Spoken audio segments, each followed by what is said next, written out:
All right, guys. So today we're taking a break from the Anne Frank play. We've finished Act One, so we're at a good spot to take a break and start on our essay. So with that, today you're learning to write an informational paragraph using the SPO format. So that's the single paragraph outline. We've looked at it before. Today we're really going to get hands-on with it.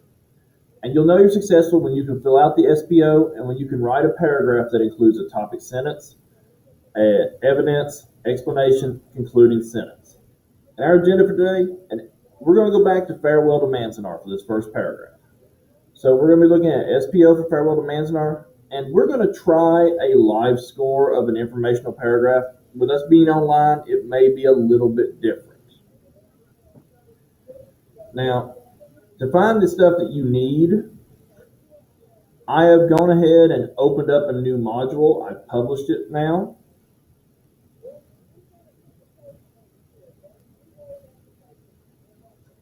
Give it a second for everything to settle out. All right. If you come down under Anne Frank, Unit 4, Part 2, you will see Unit 4, Summative Essay. I need you to go ahead and click Unit 4, Summative Directions.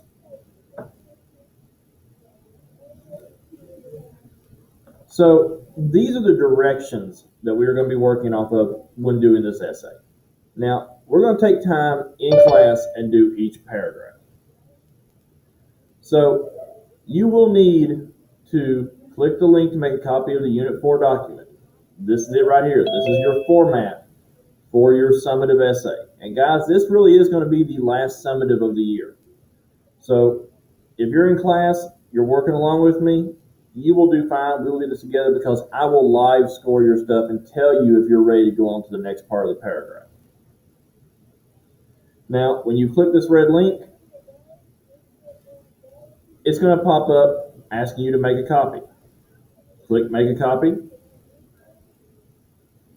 It will look like this.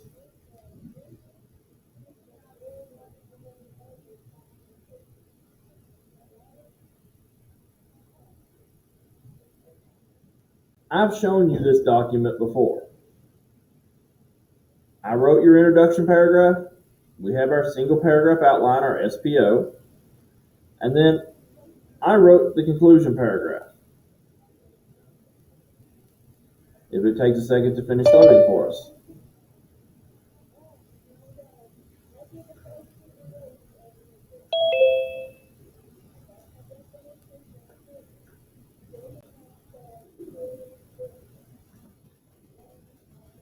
So you will need to have this document open today. We are going to be working in this single paragraph outline section of it. Right here. So take a moment, go ahead and open that up. Like I said, we're going to be looking back to Farewell to Manzanar to do this today. So I'll give you a second and then we will continue on. You will need this document open. Unit 4, summative directions, Unit 4, summative essay.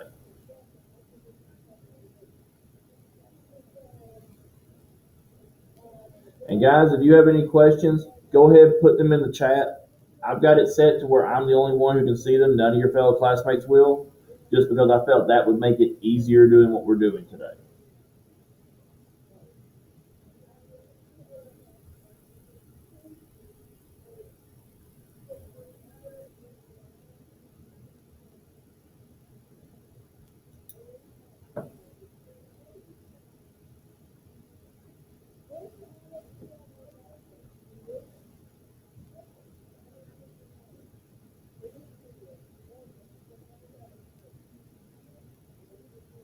I will work with you on it, but for the most part, it will be yourself, Emily.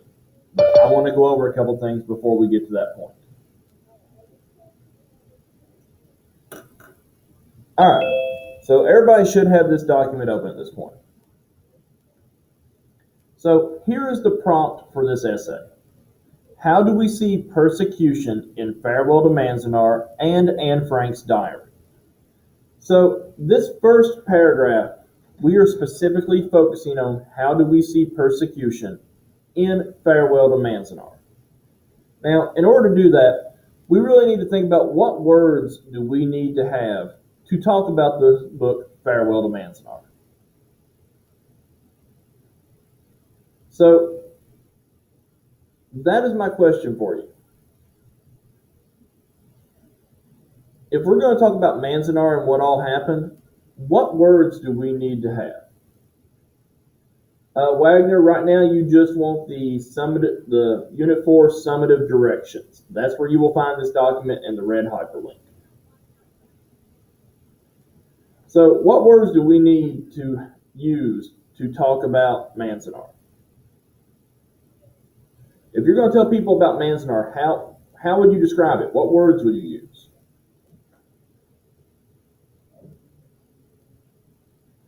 Definitely persecution.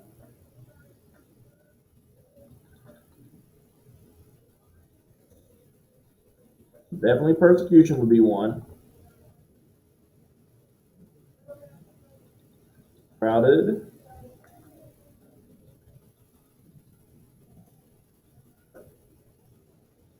Unfamiliar. Stereotyped. I like that. What is Manzanar? What is Manzanar actually?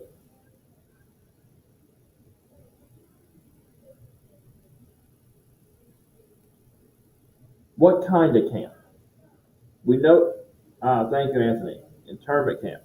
So we need to talk about internment, keeping people somewhere against their will.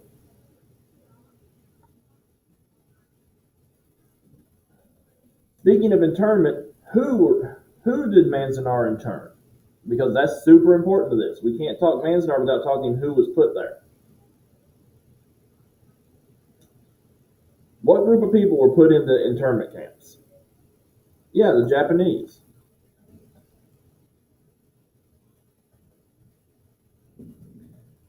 What other words might fall into this?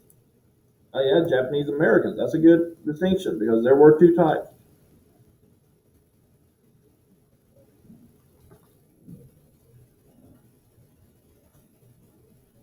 Any other words that you think we would need to be able to have available to us to tell about Manzanar and what happened there?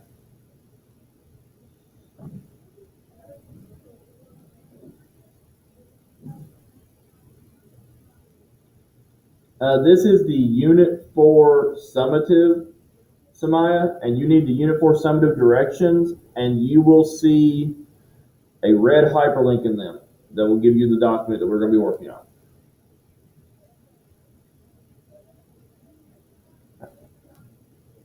So, how do we see persecution in this? What do we see being done to Japanese and Japanese Americans? How are they persecuted? We know they're stereotyped and they're sent to Manzanar, but what else do we see?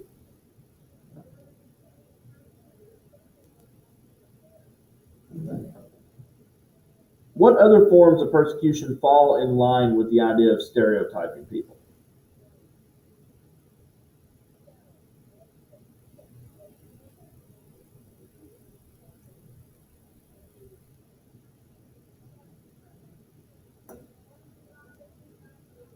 How about racism? It was one that fell into my other classes. Because racism is a form of persecution. Stereotyping is a form of persecution. So all these are good words, and we'll use some of these in building our topic sentence. Now, my next question, and this one's really important, so I want to give you a little bit of time to think about it. When I tell you that I need you to write a topic sentence for me, what does the phrase topic sentence mean to you? What does it mean that you need to do? When you hear topic sentence, what does that tell you in your mind that you are doing?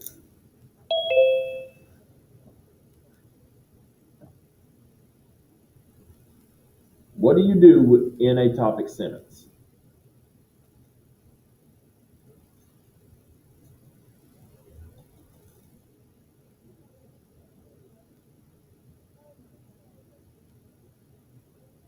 Okay, Estrella. Okay, Emily. Yeah, I agree entirely with that.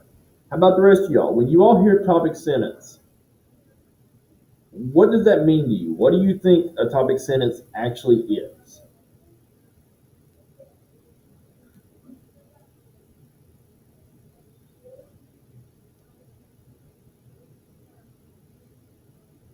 And guys, tell me whatever comes to mind. We are going to settle this out for exactly what we're looking for in the topic sentence here in a second.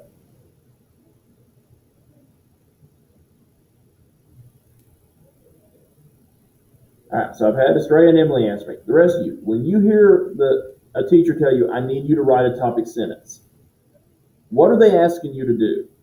When you sit down and go, okay, I need to write a topic sentence, what are you trying to accomplish with that sentence?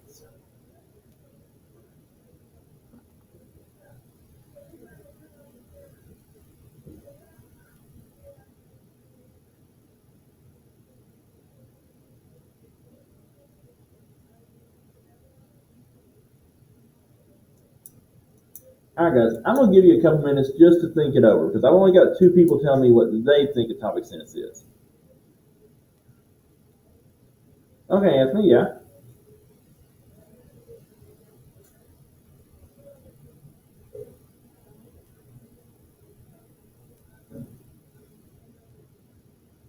How about you, Brown? What do you think? Angel, how about you?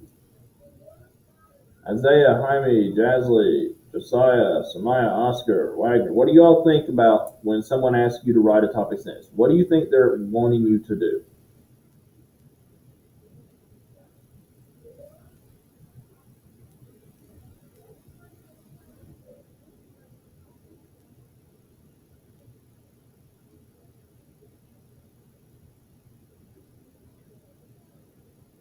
All right, I've gotten both of those answers before. You're close, but I'll help you along. Jaime, when someone asks you to write a topic sentence, what are they wanting you to do? What do you think that a teacher is wanting you to do when they ask you to write a topic sentence? Hmm. Give me more on that, Oscar. I'm not quite sure where you're going with that. Okay, Josiah. And like I said, guys, I'm the only one who can see these, so you can put whatever. I would rather know exactly what you think you're being asked to do so I can make any adjustments we need. Because writing a topic sentence can be hard, especially if you're not quite sure what you're doing.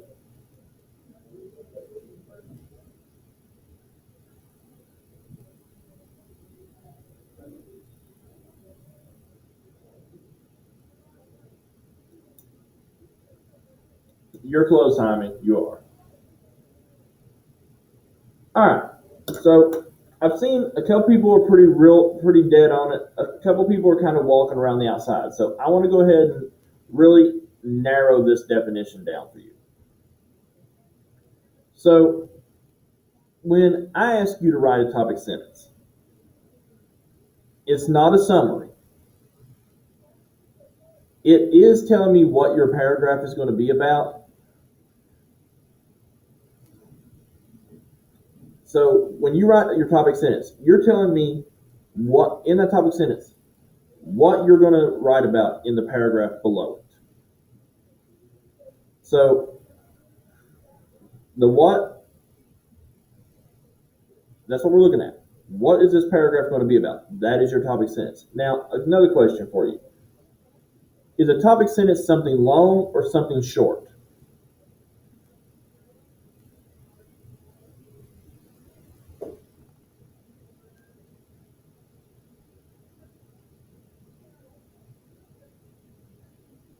Yeah, topic sentences are normally a short sentence because you're getting straight to the fact here. I'm going to talk about this and this in this paragraph.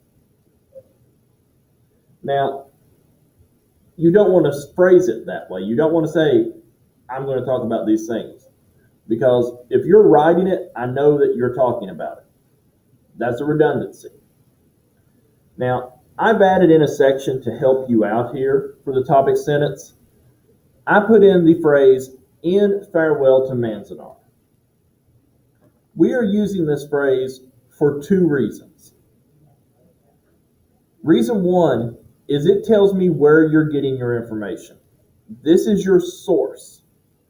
And when you move on into high school and you're writing papers, you have to tell where you got your information if it is not your own words. So if you paraphrase something, if you summarize something, or if you pull it directly from a text, you have to tell me where that came from.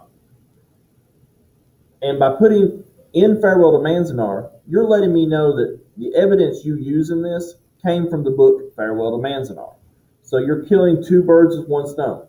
You're getting started into your intro, into your topic sentence, and you're letting me know where the material came from. So if you look at this over here, I've included the In Farewell to Manzanar, and in brackets, I put a couple of things for you to think about. To finish this sentence, you need the who and what your paragraph is going to be about. So, who are we talking about in this paragraph, and what are we talking about? And that is where these words here will help you out.